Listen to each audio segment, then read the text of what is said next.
విశ్వబ్రాహ్మణులకు జనాభా లెక్కల ప్రకారం 5% సీట్లు కేటాయించాలని Vishwakarma knowledge foundation founder Vishwanathula Pushpagiri అన్నారు. సోమవారం నిర్మల్ జిల్లా ఖానాపూర్ పట్టణంలో ఆయన మాట్లాడారు. విశ్వబ్రాహ్మణుల హక్కుల కోసం రాబోయే ఎన్నికల్లో స్థానిక ఎన్నికల్లో సర్పంచ్, ఎంపీటీసీ, జడ్పీటీసీ స్థానాల్లో రిజర్వేషన్లు కేటాయించాలని ప్రభుత్వాన్ని డిమాండ్ చేస్తూ పాదయాత్ర చేస్తున్నట్లు ఆయన తెలిపారు. ఖానాపూర్ పట్టణంలో ర్యాలీ నిర్వహించారు. ఇక తెలంగాణ తల్లి విగ్రహానికి నివాళులర్పించి అనంతరం విశ్వబ్రాహ్మణ హక్కుల కోసం అహర్నిశలు కష్టపడతామని ప్రతిజ్ఞ చేయించారు. ఈ పాదయాత్ర ఈ నెల 17వ తారీఖున ఆదిలాబాద్లో ప్రారంభమై నవంబర్ 20వ తేదీన హైదరాబాద్లో 10,000 మంది విశ్వబ్రాహ్మణులతో సభ ఏర్పాట్లు చేస్తున్నట్లు తెలియజేశారు. విద్యారంగంలో ఉద్యోగాల్లో ప్రత్యేక రిజర్వేషన్లు కల్పించాలని, రాజకీయ నామినేటెడ్ పోస్టులో ప్రాధాన్యత ఇవ్వాలని డిమాండ్ చేశారు.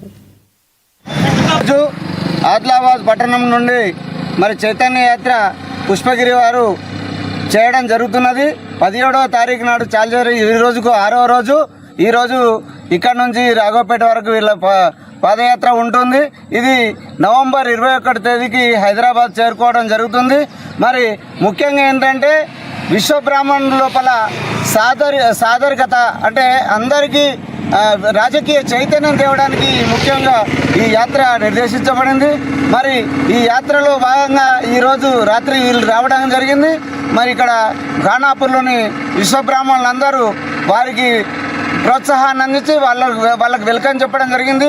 ఇప్పుడు ఈ పాదయాత్రలో ముఖ్యంగా రాజ్యాధికారం అనే ఒకే ఒక కాన్సెప్ట్తోని రాజ్యాధికారం ఉంటేనే మన జాతి ముందరికి వెళ్తుందని నేను చెప్తూ, అలాగే మన సభ్యులందరూ కూడా ముఖ్యంగా విశ్వబ్రాహ్మణులందరూ కూడా ఎవరైనా ఎక్కడన్నా ఎంపీటీసీగా, జెడ్పీసీగా, సర్పంచ్గా, వార్డు మెంబర్గా ఎక్కడ నిలబడ్డా కానీ మనం వాళ్ళకు చేయుతను అందించి వాళ్ళని గెలుపు తీసుకుపోవాలని ముఖ్యంగా విజ్ఞప్తి చేస్తున్నాను. ఈ యాత్ర ఆదిలాబాద్లో 17వ తేదీన విశ్వబ్రాహ్మణ సాంస్కృతిక చైతన్య యాత్ర ప్రారంభమవడం జరిగింది. ఈరోజు 6వ రోజు. ఈరోజు మేము ఖానాపూర్ నుండి రాఘవపేట వరకు ఈరోజు మేము పాదయాత్ర చేయడం జరుగుతుంది.